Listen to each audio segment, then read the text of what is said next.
Revelation chapter 17, verses 1 through 6. And then we'll also read chapter 18, 1 through 6. So 17, 1 through 6, 18, 1 through 6. There's a lot to talk about that, but let's stand up. And we'll actually read Revelation 17, 1 through 6 responsively. I'll read the odd number verses, and you all can read the even number verses with me. And we'll do that. 17, 1 through 6, 18, 1 through 6. Okay, here we go. And there came one of the seven angels, which had the seven vials or bowls, and talked with me, saying unto me, Come hither, I will show unto thee the judgment of the great whore that sitteth upon many waters, with whom the kings of the earth have committed fornication, and the inhabitants of the earth have been made drunk with the wine of her fornication. So he carried me away in the spirit into the wilderness, and I saw a woman sit upon a scarlet-colored beast, full of names of blasphemy, having 7 heads and 10 horns. And the woman was arrayed in purple and scarlet color, and decked with gold and precious stones and pearls, having a golden cup in her hand, full of abominations and filthiness of her fornication. And upon her forehead was a name written, Mystery, Babylon the Great, the mother of harlots and abominations of the earth. And I saw the woman drunken with the blood of the saints, and with the blood of the martyrs of Jesus. And when I saw her, I wondered in great admiration. All right, let's go to chapter 18. Chapter 18. Here we have the judgment upon Mystery Babylon. 18, 1 through 6. Here we go. I'll start with the odds. And after these things, I saw another angel come down from heaven, having great power, and the earth was lighted with his glory. And he cried mightily with a strong voice, saying, Babylon the Great is fallen, and is become the habitation of devils, and the hold of every foul spirit, and the cage of every unclean and hateful bird. For all nations have drunk of the wine of the wrath of her fornication, and the kings of the earth have committed fornication with her, and the merchants of the earth are waxed rich through the abundance of her delicacies. And I heard another voice from heaven, saying, Come out of her, my people, that ye be not partakers of her sins, and that ye receive not of her plagues. For her sins have reached unto heaven, and God hath remembered her iniquities. Reward her even as she rewarded you, and double unto her double according to her works. In the cup which she hath filled, fill to her double. Okay, thank you. May be seated. It's a bad situation here. We're going to get to that passage in a second. Maybe a little more than 1 second, but we're willing to get there. But as we were concluding here, we saw before we started our study of the church that there were 3 basic views that are out there. So the Catholic view of the church is what? Universal. Good. Universal and? Good. Universal and visible. Universal and visible. So the whole institution from the Pope all the way down, that's the universal visible church, according to Roman Catholicism. And universal, what's a synonym for universal? Starts with C. Catholic, yeah. Catholic. They're actually saying we are the universal church that is headed in Rome by the Pope. That's what Roman Catholic means. We are the universal church headed by the Pope in Rome. So that's the claim, all right? And then most Protestants, especially those that you could say came out of the Roman Church in the 1500s, what would be their view of the church? Universal, invisible. Universal, invisible. Universal plus invisible. Yeah, that's right. Now, the Catholics could say that there was a invisible church, but only within their church. So the Roman Catholics say, yeah, that priest that's molesting the boys, he's not really saved. He's too wicked. He's committed enough works that are bad that he's lost salvation, and so therefore he's not saved. But within our church, there is an invisible church of the true believers. That's universal, invisible, but not outside. You have to be Roman Catholic to be saved, according to traditional Roman Catholic theology. Though as we're moving towards a one-world religion, they're kind of a fudging on that. That's the doctrine. And then we saw that traditionally the Baptists, and I think it's the Bible view, so we call it the BV view, Baptist in the Bible view. Not something like BB, he probably doesn't have this view. But the Baptist in the Bible view would be the church is what? Local. Local, okay. And? We're doing it? Local and visible. Yeah, local and visible, not invisible. Okay. And so if we're trying to see what the Bible calls us, we looked at all the uses of the Greek word. And what is the Greek word for church? Ekklesia. Ekklesia. Yes. Ekklesia is Greek here. Ekklesia is the Greek word for church. There's about a little bit over 100 uses. And we saw that those uses can be divided into two categories. What are the two categories of usage for the word church? Okay. Oh, specific and generic. Good, good. So we have individual churches, so some specific church. So like church at Jerusalem, church at Ephesus, church at Smyrna, church in Thyatira. That's individual. And the generic would be something that's true for any given church, but it doesn't mention a specific church. So Christ is the head of the church, is a generic use. That's not saying Christ is only the head of some specific church, but it says Christ is the head of the church. That's true for any church. We gave some examples. What's another example of a generic noun that we mentioned, where it's just referencing a general category versus some specific person? You said a man is the head of the wife. Yeah, the man is the head of the woman, 1 Corinthians 11:3, or the husband is the head of the wife. That would just be an example. It's true for any husband, any wife. It's just a generic term. Okay? So we have individual and generic. The generic ones are the ones that people use to say that a church is universal and indivisible, because it's not about a specific congregation, but that's reading more into the word than we can really say. So Christ is the head of the church doesn't mean that all the churches are one big church, any more than the husband is the head of the wife means all the husbands are one giant husband, or the wives are all one giant wife. In fact, a lot of the wives don't want to be giant, they want to be small, petite. That's a whole different issue. So that's, we have those things there, all right? So maybe the husbands want to be big and strong. So it's like sometimes if you get married, you might not want to tell your wife she's a big blessing. She might not like that. So even if she is. Anyway, so we have these things here, our definitions. All right, very good. So, and we saw that in Greek before the New Testament, did the word ekklesia get used, or did the New Testament create this word that was not in use in Greek before that time? It was used for assembly in the city-states. Good. This was a commonly used word. Ekklesia was a commonly used Greek word. It was used for the assemblies of the city-states in Greece. So the assembly of the Athenians, the assembly of wherever, they would assemble, they would do their business, they would discuss things, and they'd draw conclusions. It was used for these local assemblies. And outside the Bible, it was never used for something that never actually assembled. It always would assemble if it's an assembly, because that's what the word means. So when Christ said, I will build up or build my church in Matthew 16:18, the new thing wasn't the word ekklesia, it was the word my. This is my assembly. My assembly belongs to me, versus the assembly of the Athenians, the assembly of whoever. This is my assembly. It belongs to me. But he didn't give the word some new universal visible meaning.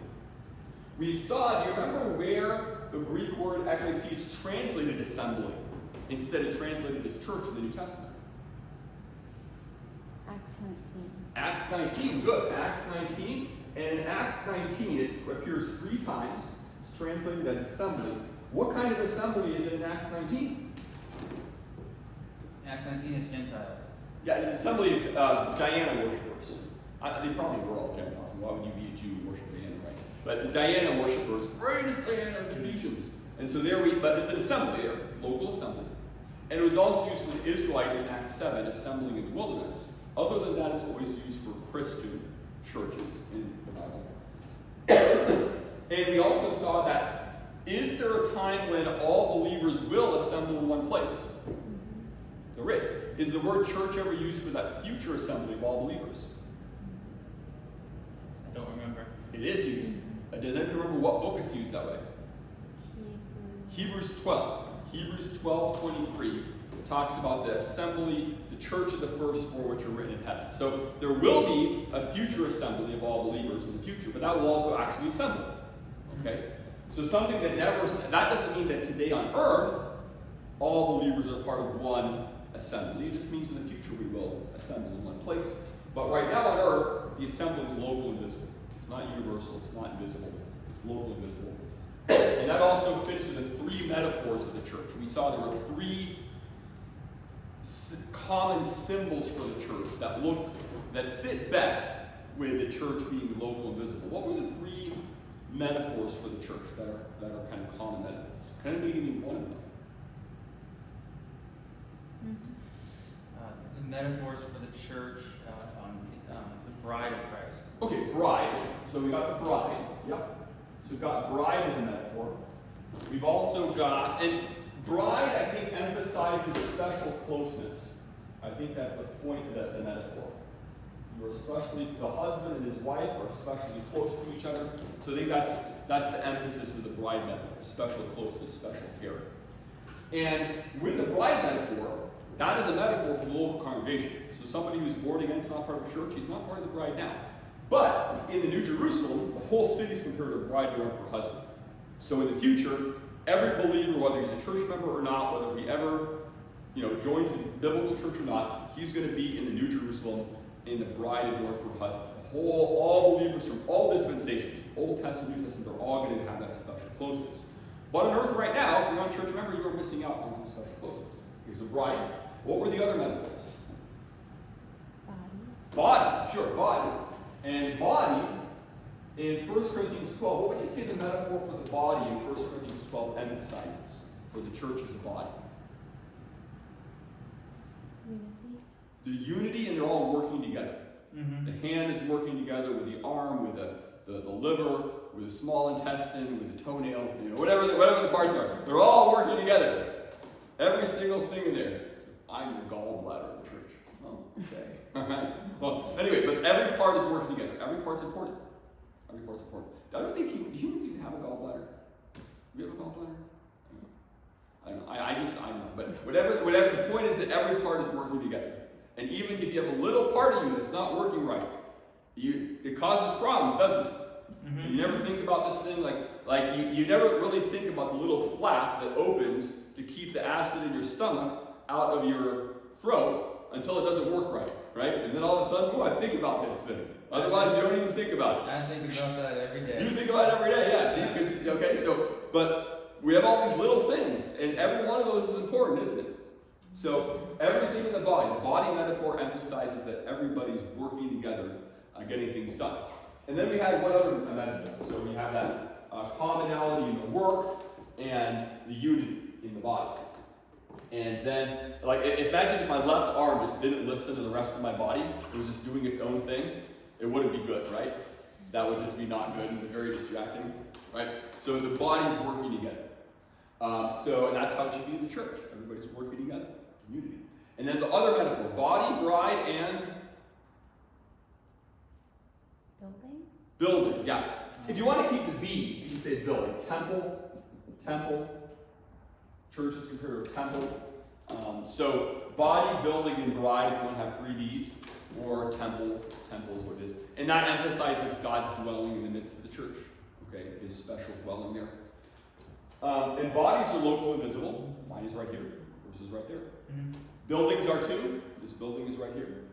And brides are local and visible. Mine is right there. There's another bride right there. We have several brides in here, and they're both local and they're visible. And that's good. And so these are local visible metaphors.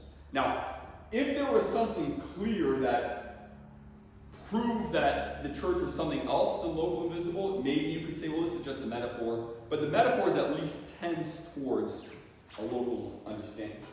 All right, so that's good. I think you learned something, so that's good. Praise the Lord. Now, where did the Catholic concept of the church appear? It's not in the New Testament. Where is the first reference? Who first mentions a universal or Catholic church? If we don't see it in the New Testament, where did it come from? Augustine. From where? Augustine. Came from the devil. Okay, now I think, okay, Yeah. So Augustine talks about it in the 4th. Augustine definitely develops the concept in the 4th century. Augustine was opposing the Anabaptists of his day, because the Anabaptists were saying, how can your church be the right church? This Catholic state church that you're part of, Augustine, it has all these wicked people in it, because you're the state church. So now everyone in the Roman Empire is coming to church, practically, except the holdouts of paganism. And there's all these ungodly people in here. How can you be the real church? And so, I'll answer your question in a second. So he said, well, yes, it's true. Our church is full of ungodly people. But within our universal visible church, there's a small universal invisible church of the true believers in Catholicism. And so that was his answer to the Donatists, the Anabaptists of his day. Yes, what was your question? Yeah, so just Augustine, was he, so I'm assuming that he did most of his preaching and teaching and ministry and stuff after Constantine legalized Christianity. Oh yeah. This is Augustine is about 100 years after. Oh really? Yeah. Augustine. So he wasn't even born when it was legalized. Yeah. Okay. And 325. It was legalized 313 A.D. Augustine is 400s. Oh, 400s. 400s. Yeah. Okay. Augustine's 400s. Okay. All right. Gotcha. Thank you. Yeah. So he was definitely post-union of churches, so-called church and state. And the Anabaptists did not want to join the state church. They were like, this is not biblical to have a state church. We are not joining it. The Bible teaches a pure church with visible saints. So we're not being part of the state church thing. So they continued to get persecuted. They say, well, Christianity was legalized in the 300s. That was the end of persecution. Well, it was the end of persecution if you joined the state church. If you didn't join the state church, you still got persecuted. Like in China. Christianity is legal in China. You just have to be part of the 3 self-patriotic group. Yeah, it's fine. Be part of the 3 self-patriotic. Now, you can't bring your kids to church. You can't say whatever the Bible says. You have to only say what the communists say. But yeah, Christianity is legal in China. Sure it is. Yeah. So you join the Roman Catholic state church. Everything's fine. No persecution now. But you want to obey the Bible. You don't join the state church. You still get persecuted after Constantine does his thing. All right, so Augustine was developing this, but he wasn't the first one to use the phrase Catholic for the church. Yes? Well, we're not sure if this letter by Ignatius? Good, Ignatius. So the first reference we have is in Ignatius of Antioch. Ignatius of Antioch is the first person we have where we specifically mentions the Catholic Church. But, as Heather pointed out, we're not sure if he actually said it. So the first reference to the phrase Catholic Church is in the Epistle of Ignatius to the Smyrnians. And Smyrna was an actual city, like the book of Revelation, right? So he wrote to them, it might have written to them. So this is what that says. It says, wherever the bishop appears, there let the congregation be. Just as wherever Jesus Christ is, there is the Catholic Church. It is not permissible either to baptize or to hold a love feast without the bishop. But whatever he approves is also pleasing to God, in order that everything you do may be trustworthy and valid. It sounds pretty Catholic. Whatever the bishop says, just do what the bishop says. And you can't baptize without a bishop. Where does the Bible say that? It doesn't say that anywhere. So you've got some pretty Catholic stuff sounding there in Ignatius. Now Ignatius lived very early. He lived around 100 AD. But we don't know if Ignatius actually said this or not. What would be some reasons to question whether Ignatius actually taught this or not? Does anybody remember?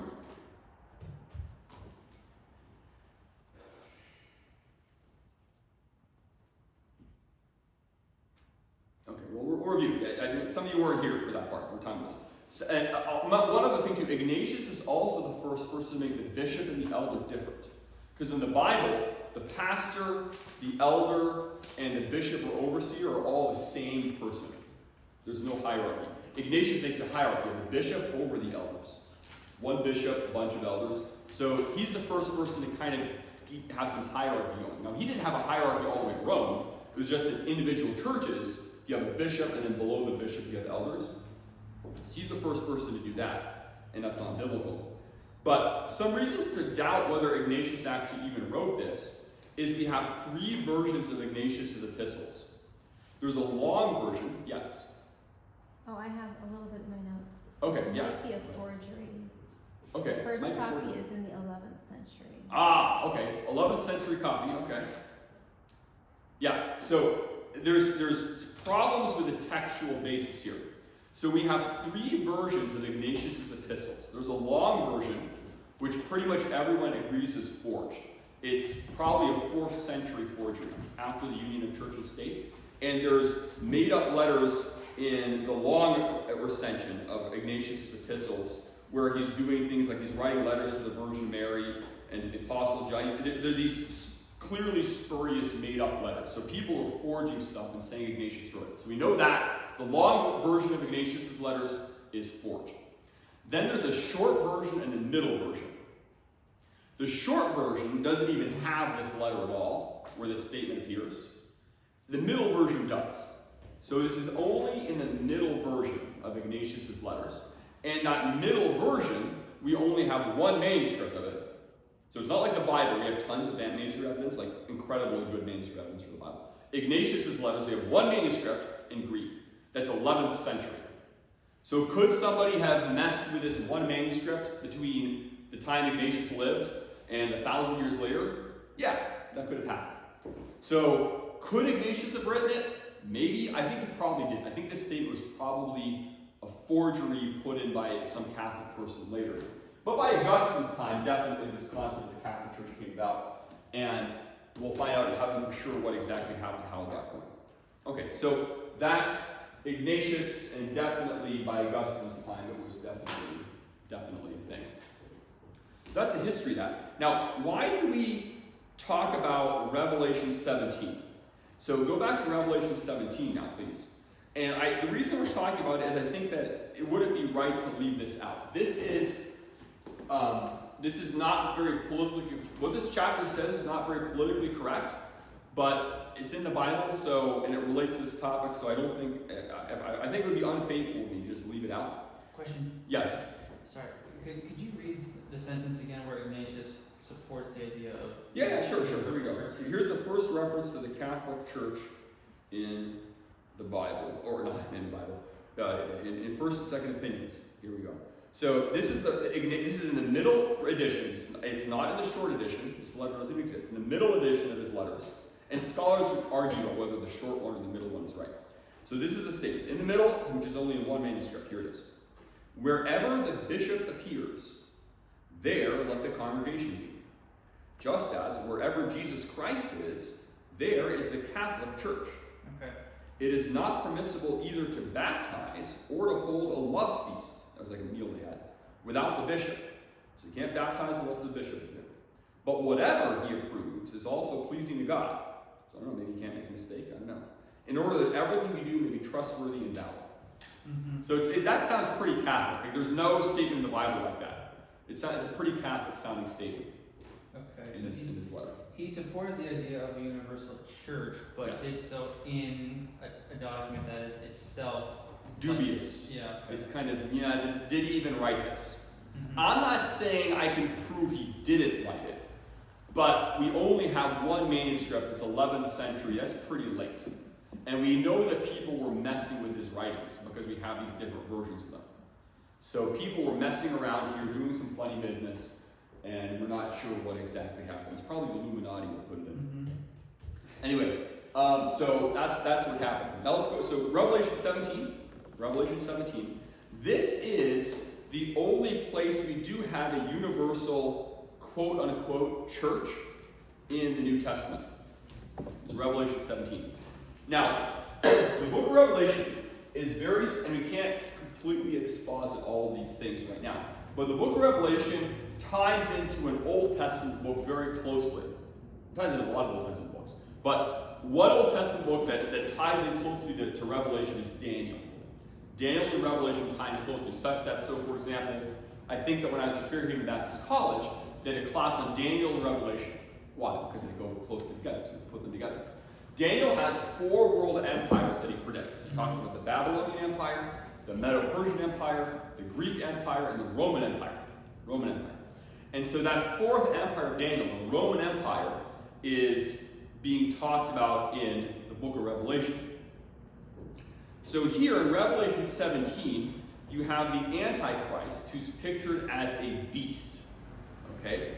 This beast, and there's a woman riding upon this beast.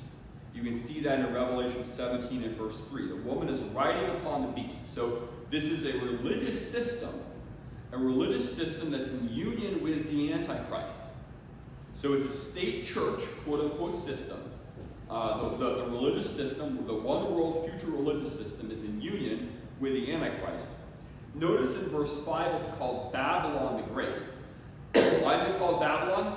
Because those four world empires, the Babylonian, Medo-Persian, Greek, and Roman empires, they're basically representing the world in opposition to God.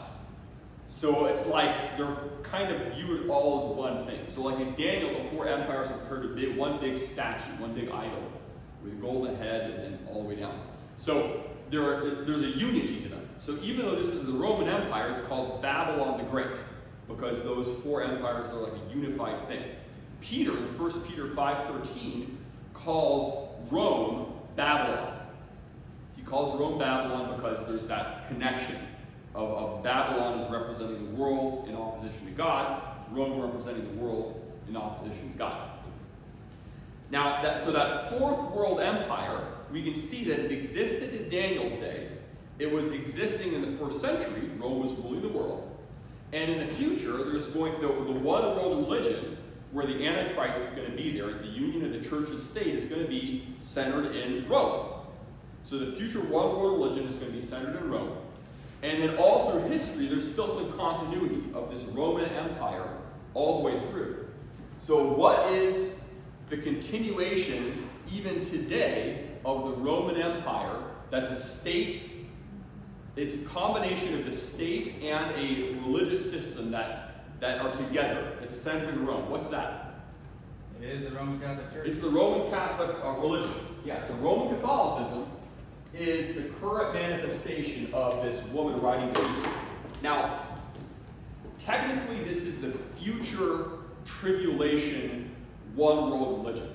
But you can see Roman Catholicism trying to build to a one world religion. The ecumenical movement, let's bring everybody together. The Catholics have these conferences. You have the Native Americans praying to their devils. You have the Buddhists doing their thing, the Hindus doing their thing, the Muslims. Oh, we're all together. Let's all get together, make one world religion. So we actually see that taking place. They're moving that way now. All right? They're all trying to get together now. So this is centered in Rome. So the Roman Catholic Church is this mystery Babylon the Great. And that's actually what Bible believers taught through history. So for example, the medieval Waldensians, who were Baptists in the medieval period, identified Rome as this harlot, and the Pope is the Antichrist. And that was actually pretty much all the early Protestants did the same thing. So William Tyndale identified the Pope as the Antichrist in the preface to his 1534 New Testament. Now, there's a future single Antichrist, and first John talks about many Antichrists, plural. The Pope isn't the Antichrist. And here he's actually a false prophet.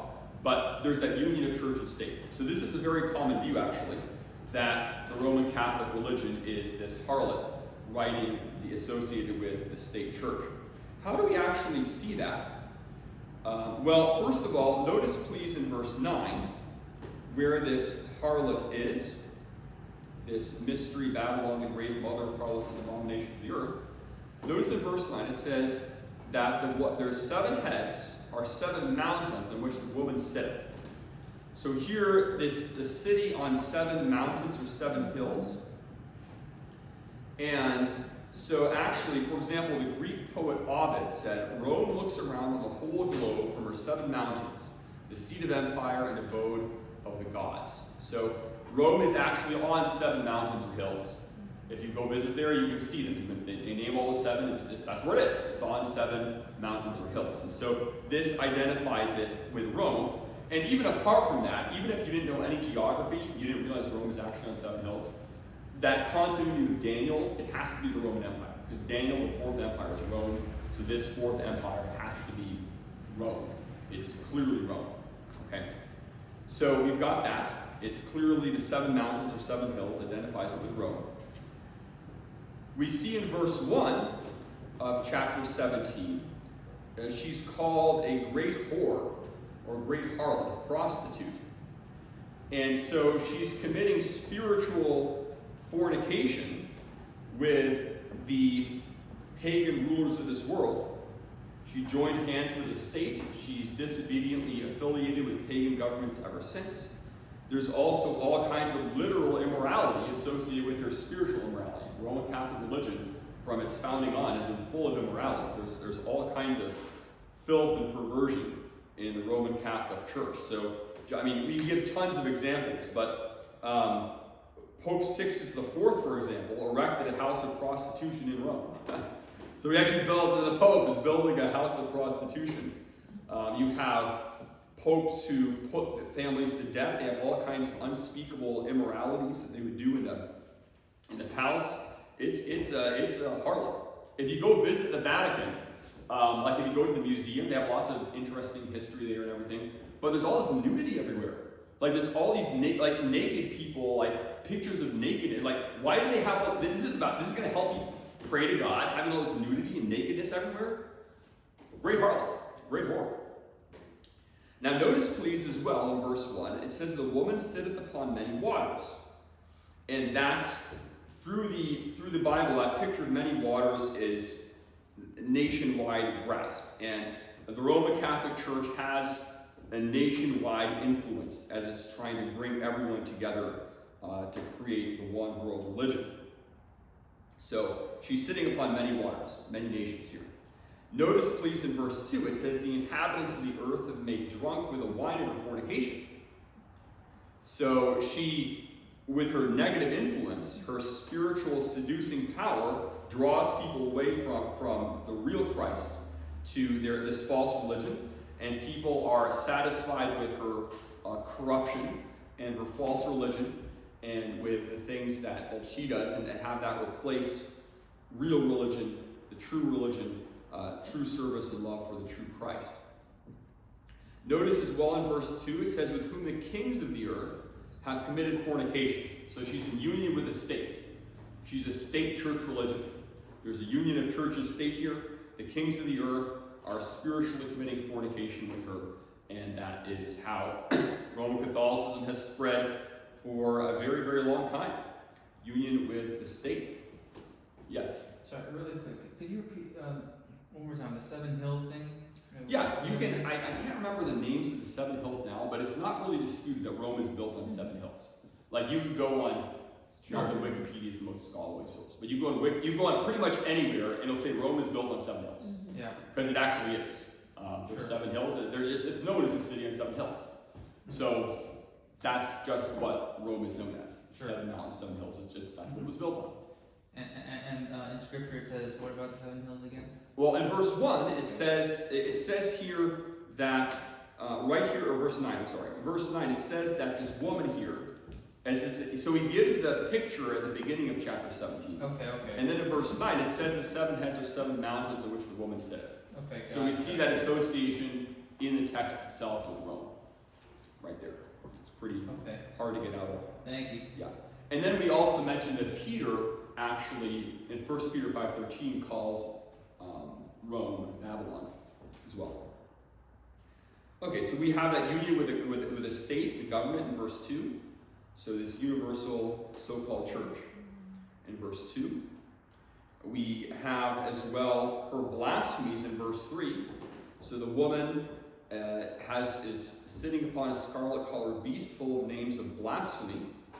So the Antichrist, the state is certainly full of blasphemy, but so is Rome. The titles that the popes give themselves are blasphemous. He calls himself the Holy Father, and God is the Holy Father. He calls himself the Vicar of Christ, which is a very foolish title.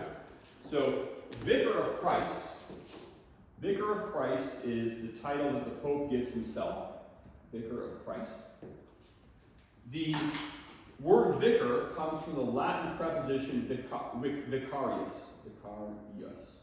Or it depends how you pronounce it. The V in Latin could be vicarius, but that's the Latin preposition. So he's the vicarius Christi, the vicar of Christ, he claims.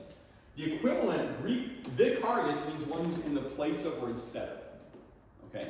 The Greek preposition that's equivalent to vicarius is anti. So actually, which means in place of instead. So when the Pope actually calls himself the Vicar of Christ, if you were to say that in Greek, it'd be Antichrist. It's a really foolish thing to call yourself. Why are you calling yourself Antichrist? Not the best title to take to yourself, but that's what he calls himself. So he calls himself, he's called the Holy Father, Vicar of Christ. The exaltation of Mary is blasphemous. They make Mary the co-mediatrix, full of blasphemy. The Mass, the Catholic Mass, is blasphemous, full of blasphemy and wickedness, taking a piece of bread and calling it God. So lots of blasphemy in Roman Catholicism. Notice the clothing of the woman in verse 4, purple and scarlet color, decked with gold and precious stones and pearls. And of course, if you saw a convocation of the Pope and the Catholic clergy, you'd see a whole sea of purple and scarlet color, wouldn't you? That's what you would see them wearing. So this is what they would wear. So that's the colors. We see the great wealth of Rome, gold and precious stones and pearls. The Roman Catholic Church is very, very wealthy, as they get money from the ends of the earth, as people pay them to try to get their sons and their children out of purgatory, or their parents out of purgatory. We see that she has a cup in her hand, verse 4, a golden cup that is full of abominations, and that is, when we take the Lord's Supper, maybe you have like a little plastic cup, right, whatever. But traditionally, in the Roman, when they do the Catholic Mass, they're supposed to have a golden cup. So they take the golden cup, which they blasphemously claim then has Christ's blood in there, and they drink the blood of Christ, literally, in this idolatrous action. So the papal chalice is gold, and until recent times, the cup for the Catholic Mass was supposed to be at least gold-plated or entirely gold, was what it was supposed to be. So we have a golden cup in her hand. She's full of abominations in verse 4, and Roman Catholicism is full of abominable doctrines, full of all kinds of abominations. She's violent in verse 6. It says that she is drunken with the blood of the saints and with the blood of the martyrs of Jesus. And Roman Catholic Inquisition, all kinds of Roman Catholic things for century after century, they're persecuting and murdering true believers. In the medieval period, if you translated the Bible into your native tongue instead of leaving it in Latin, well, we're going to kill you for that. They would have, we know about the crusades against the Muslims. They had crusades against Bible-believing Christians too. They had crusades against the Waldensians, crusades against the Albigenses, where they'd go in and slaughter thousands and thousands of these helpless Bible believers just because they were trying to teach people the Bible.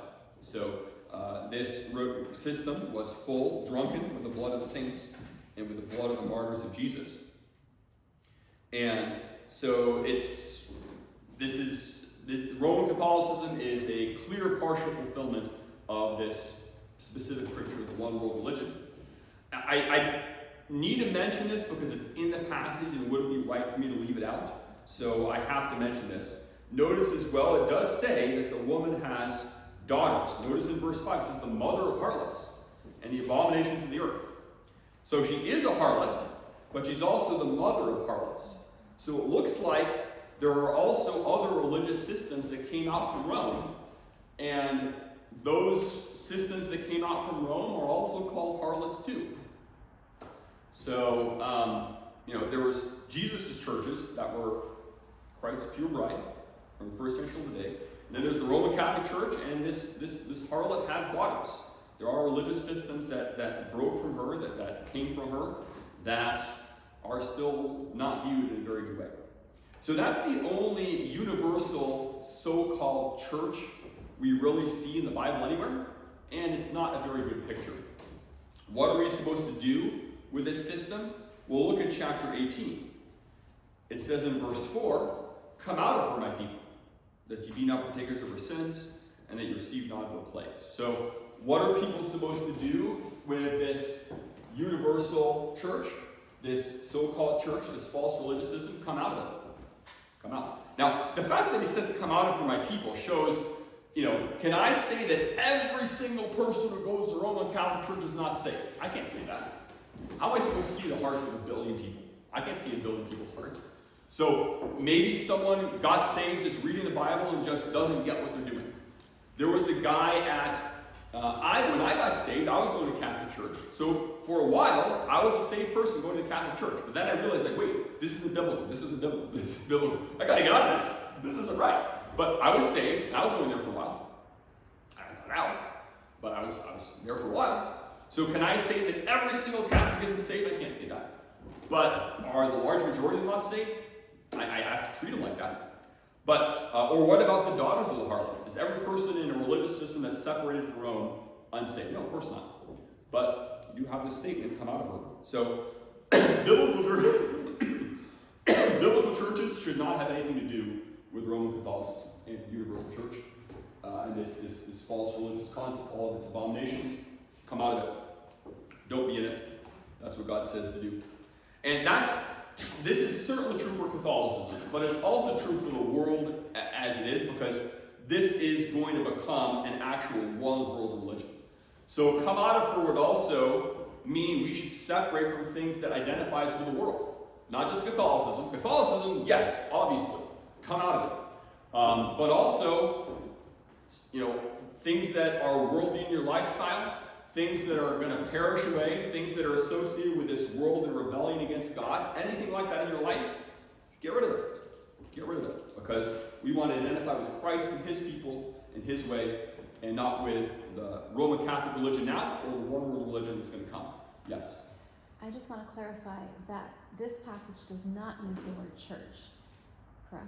This passage is not what? This passage does not use the word church. No, it does not use the word church. But you're saying it describes the Roman Catholic Church, which claims to be universal and Yes. invisible. Yeah, the word church is not used here, but the woman is a reference to a religious system. Right. You can see that in the Old Testament, this woman picture. Israel's compared to that. Sometimes Babylon is compared to a woman in Isaiah. So it's a religious system that is pictured by this woman.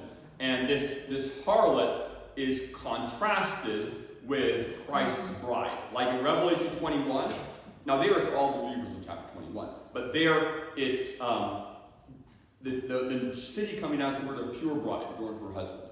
Or in Revelation 19, there's the marriage supper of the Lamb. So there's God, Christ has his bride, and then we have this harlot instead. It's a pretty stark picture. Yes? The verse where Peter calls Rome Babylon, what was that verse or chapter again? 1 Peter 5 and verse 13. Okay, thank you. First, it says, the church that is at Babylon, elected together with you, saluteth you, and so with Marcus my son. So Peter was with Mark. He's probably in Rome at this time. He wasn't a pope, but he probably did actually pass through Rome. There's no reason to deny that Peter passed through Rome. I think he did pass through Rome. Because Babylon, the actual literal city of Babylon, was like a ruin. There was like nobody there. So Peter didn't go to the actual place in Iraq. He was in Rome. And he was, but this was a pagan place they identified as Babylon. Okay, thank you. Yeah, so that's definitely not PC, but this is the truth, so we need to believe it, we need to practice it. And it's in the Bible. And what a blessing that God in his great mercy allowed us who don't deserve it to be delivered from this world system. We were blinded. We're no better than some unconverted person in the Roman Catholic religion or some unconverted person in... We're not any better. We aren't any better. We don't deserve anything. But God is gracious and merciful to us to deliver us. We shouldn't be proud. We should be thankful because we love Christ, and out of humble obedience to his commandments, we separate from that false religion. Let's pray. Lord, thank you for this time for Sunday school. Thank you for what your word teaches on church. Help us to have a clear view of the truth about it, and also to separate from what is false. Not because we think we're so great, but because we love you, and we want to keep your commandments. And we want to be identified with your way, your holy way, your good way, your pure way. And help us not just to see the problems with the great harlot, but also not have anything in our own lives where we are identifying with the world and its ways, instead of being separated unto you. Help us to have that as our attitude and the actions that we live. And we pray this in Jesus' name. Amen. All right.